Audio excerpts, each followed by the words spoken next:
ప్రపంచంలో అకస్మాత్తుగా భారీ పరిణామాలు చోటు చేసుకుంటున్నాయి.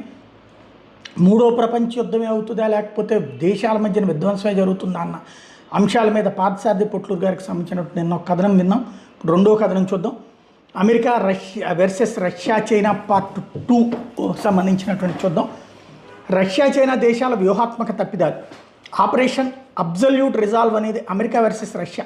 చైనా ఎందుకు అనాల్సి వచ్చింది అంటే వెనిజులా సైన్యం వాడుతున్న ఆయుధాలు రష్యన్ చైనా తయారీ కనుక.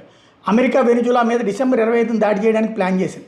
కానీ ట్రంప్ మాత్రం క్రిస్మస్ రోజు నైజీరియాలోని ISIS టార్గెట్ మీద దాడి చేసి బాంబుల్ని క్రిస్మస్ కానుక ఇవ్వాలని నిర్ణయించడంతో డిసెంబర్ 25 కాస్త జనవరి 3వ తేదీకి వాయిదా పడ్డది. ఈ విషయం ఇటు పుతిన్కి కానీ అటు జిన్పింగ్కి కానీ తెలియదు అని అనుకోవడం పిచ్చితనం. అమెరికన్ అధ్యక్ష భవనంలోకి చొచ్చుకు వెళ్ళగలిగిన రాకి సాధ్యమైనప్పుడు పుతిన్కి జిన్పింగ్కి సాధ్యం కాదా? వెనిజులా రాజధాని కారకాస్లో రష్యా చైనా రాయబార కార్యాలయాలు ఉన్నాయి.